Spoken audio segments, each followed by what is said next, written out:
Ер адам ұзақ жылдар бойы ұрлауға дайындалған, бірақ орманда ежелгі құбыжықтың өмір сүретінін білмеген. Сәлем сіздермен Кинохан. Бүгін сіздерге Ледяной страх фильмін айтып беремін. Дэвид көлікті оталдырып жүргелі тұрғанда, радиодан ауа райының тек нашарлайтынын хабарлайды.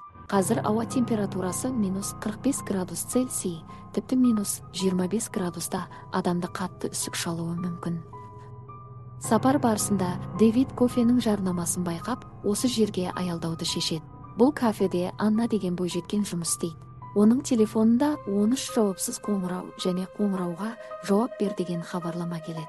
Екі тұтынушы кофеге алғыс айтып кафеден шығып кетеді. Анна Дэвидке жақындайды. Ол бір кесе ыстық кофе мен бифштекс сұрайды. Анна өкінішке орай аспазшының кетіп қалғанын, бірақ оларда пирог бар екенін айтады.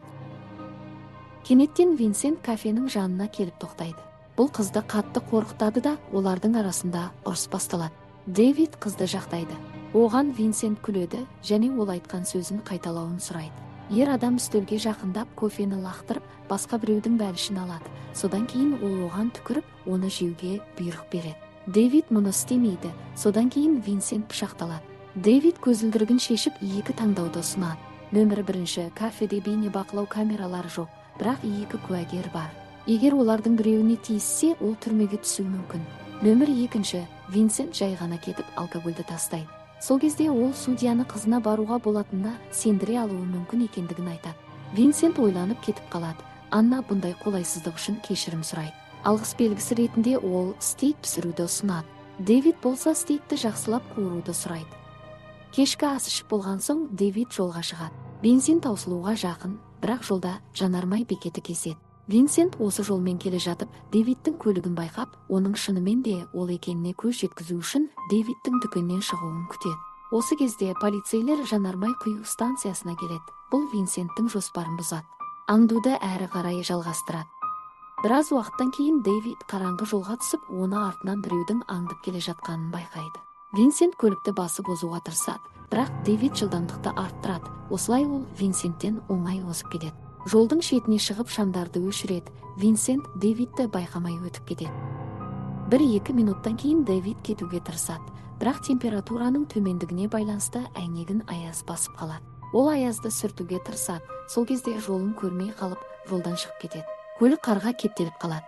Дэвид көлікті итеріп шығаруға тырысады, бірақ шамасы келмейді. Содан кейін ол дөңгелектерін қаза бастайды, бірақ оның қолдары тез жаурайды. Қолдарын жылыту үшін Дэвид көлікке мінеді. Содан соң телефонын алады, бірақ байланыс жоқ. Бірнеше сағат өтеді, ол сол жерден шыға алмайды. Температураның өте төмен болуына байланысты оның беті қата бастайды. Осылай келесі күн келеді. Кабинадағы температураны төмендетпеу үшін ол кішкентай банкаға дәрет сындыруға шешеді. Көлікте дүрбі бар екені Дэвидтің есіне түседі. Ол жан-жаққа қарап тірі жан іздейді және кішкене шығып жатқан түтінді байқайды. Сосын ол жүксалғышты ашады. Осы уақытқа дейін Анна байланған күйде жүксалғышта жатқан. Оған Дэвид ешқайда кетпеуді бұйырады. Жүксалғыш жабылған кезде Анна қолдарын шешуге тырысады және ол қолдарын шешеді, бірақ жүксалғышты ішінен ашу оңай болмайды. Оған идея келеді. Ол колонканы сындырып көліктің ішіне кіреді. Бұл кезде Дэвид қатып қалған өзенге барады, бірақ мұнда да байланыс жоқ. Сондықтан көлікке қайта оралуды шешеді. Орманды аралап келе жатып, байқаусызда шұңқырға құлап аяғын сындырып алады. Осы кезде Анна қашуға тырысады, бірақ температураның төмен болғаны сонша ол көлікке қайта оралады. Бар болғаны 2 минутта оның бетінде суықтың белгілері пайда болады. Бардачокта Дэвид қызды ұйықтату үшін қолданған сұйықтық болады. Аяғы сынып қансыраған Дэвид көлікке зорға жетеді. Анна өзін барынша тыныш ұстауға тырысады. Дэвид шалбарын кесіп, өзіне алғашқы көмек көрсетеді. Анна пышақты, ал Дэвид ашық тұрған бардачокты байқады. Ол ақырын пышақты алмақ болады, бірақ Анна оны ұйықтатып тастайды.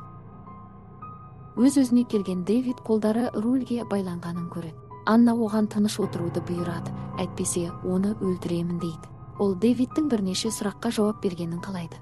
Біріншіден, олар қазір қайда? Дэвид оны білмейтінін, бір қара таулар бар аймақта екенін айтады. Ол оның телефонын лақтырып жіберген, ал өзінің телефонында байланыс жоқ. Анасы Аннаның жоғалғанын байқап, полиция шақырғанына сенімді болады. Бірақ Дэвид оның анасына Винсент екеуі демалысқа кеткені туралы хабарлама жібергенін айтады. Анна неліктен оны ұрлағанын білгісі келеді. Бірақ Дэвидтің де бұған жауабы жоқ. Ол сондай-ақ өзінің аяғының сынғанын айтады. Сондай-ақ ол Аннаға ұрлап кеткен бірінші адамсың дейді. Дэвид алғашқыда хлороформды қолданған, бірақ адамды есінен танып қалу үшін шүберекті 5 минут ұстау керек. Бұл өте ұзақ уақыт алады, өйткені адамдар қашуға тырысады. Егер олардың тыныс алуы тым жылдам болса, олар өледі. Бұл Дэвидті қызықтырмайды, оған бақылау керек. Аннаға бұл біртүрлі естіледі, өйткені Дэвид оны бірінші рет ұрлап кеткенін айтқан болатын. Анна өзінің еркіндікте екенін, ал Дэвидтің оны басқара алмайтынын айтады. Бұл Дэвидті күлдіреді, өйткені оның екі таңдауы бар. Көліктің сыртында немесе ішінде баяу өлу. Бір түрлі еркіндік. Ол тіпті жүксалғыштан қалай шыққанын елестетеді, бірақ ол алысқа қаша алмады. Сосын ол көлікке қайта отыруға мәжбүр болдың дейді. Қазір көлікте акула мен оның олжасы отыр. Ол дауылдың біткенін күтіп, сосын қашуға тырысады. Дэвид оның үмітін үзеді. Олардың суыққа төтеп беретін киімдері жоқ екенін есіне түсіреді. Ал Анна болса, адам төтенше жағдайға тап болғанда адам организмі аман қалуға көмектеседі дейді. Екінші жағынан көптеген факторлар мұздауды тездетеді. Олардың арасында Дэвидтің жарақаты бар. Оның аман қалуы екіталай. Дэвид Аннаға өзімен бірге көлікте қалуды ұсынады. Ол ұнайды ма, жоқ па, оларда бірдей проблема.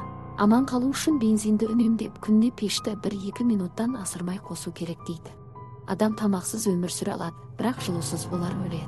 Анна оның шындықты айтып тұрғанын түсіні көлікті өшіреді. Содан кейін ол оның әмиянына қарайды. Онда әртүрлі жеке куәліктері бар. Ол тағы да өзін неге өлтірмегенін сұрайды және алдау туралы өз теориясын айтады. Дэвид мұны жоққа шығарады. Егер ол оны өлтіргісі келсе, ол әлдеқашан өлген болар еді. Дэвид ұйықтағысы келеді. Оған да ұйықтау керектігін айтады. Бірақ Анна оның қасында ұйықтағысы келмейді. Дэвид оған ұйқысыз болмайды дейді. Ал Анна болса, Дэвидті ұйықтататын суықтықты пайдаланып, оны ұйықтатып тастайды. Ол түнге жақындағанда ғана есін жинайды. Анна дәретханаға баруды шешеді. Оның жоқтығын пайдаланып, Дэвид көлікті іштен құлттап алады. Анна ашуды бұйырып есіктерді қаға бастайды, ал Дэвид болса қолдарын шешпек болады. Аннаға бір идея келеді. Ол оны өлімге кескендіктен, оның әйнекті сындыруына ештеңе кедергі болмайды.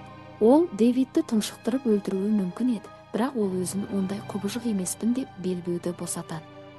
Көлік іші салқындап кетпес үшін ол әйнектің орнына скотч жабыстырады. Дэвидтің телефонында Анна мен оның отбасының көптеген фотосуреттері сақталған, ал қорапта көптеген қыздардың жеке куәліктерін табады. Оның есебінде құрбандардың көптігі соншалықты, ол тіпті санауды тоқтатқан. Ең біріншісі Кейси болған. Сол кезде ол әйел психологиясын түсінуге тырысқан және сенім ұялатудың әртүрлі әдістерін сынаған. Әдейі сақина тағып, көлігіне ойыншықтар тастаған. Оның көздерінен шыбынға зиянын тигізбейтін әлжуаз адам болып көрінеді. Бұл үлкен қателік болады.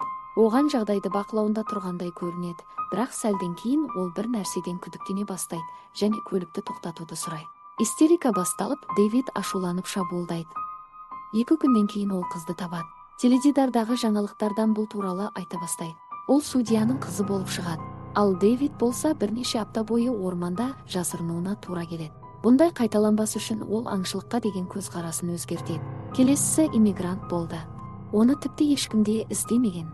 Дэвид кімді іздеу керекенін сол кезде түсінді. Дэвидтің айтуынша, кешкі уақытта кафеде олардың арасында ұшқын пайда болған. Анна әрқашан агрессивті еркектерді ұнататын. Анна оны жоққа шығарады. Ол мұны тыңдаудан шаршап, Дэвидтің аузын скотчпен жауып тастайды. Сәлден соң біреу көлікті айналып жүре бастады. Қадамдары өте қатты естіледі. Бұл адам болуы мүмкін емес. Тіршілік иесі шатырға шығып, әйнекті жарып өтуге тырысады. Дэвид көлікті оталдыруды сұрайды, ал тіршілік иесі қашып кетеді. Анна өздерінің тұрған аумағын шамамен анықтауға тырысады. Мұнда үндістер өмір сүрген. Олардың орманда тұратын рухтар туралы аңыз болған. Ол зұлым адамдарға қарсы. Ол ең бірінші адамның түсіне кіреді дейді. Таңғаларлығы, Дэвид ұйықтап жатқанда шынымен де құбыжықты көргенін айтады. Кенеттен көліктің аккумуляторының қуаты таусылады. Көлік енді оталмайды. Қалайда жылыну үшін олар бір-біріне мүмкіндігінше жақын болуға тырысады. Дэвид ұйықтап қалмауды сұрайды, әйтпесе олар ешқашан оянбайды. Дэвид зұлым болғанына қатты өкінеді. Әкесі отбасын тастап кеткен кезден бастап оның бүкіл өмірі құрдымға кетті. Өзінің өмірі туралы ұзақ айтқаны сонша, ол бір қолын шешіп алды. Дэвид қызды өлтіре жаздайды, бірақ құбыжық пайда болып, Дэвидті орманға сүйреп алып кетеді. Орманнан айқайлаған дауыстар шығады. Сол түні жол бойынан бір адам өтіп бара жатып көлікті байқайды. Оның жанында Дэвидтің денесінің қалдықтары жатады. Ал жүксалғышты ашса Анна жатыр екен және ол аман қалған.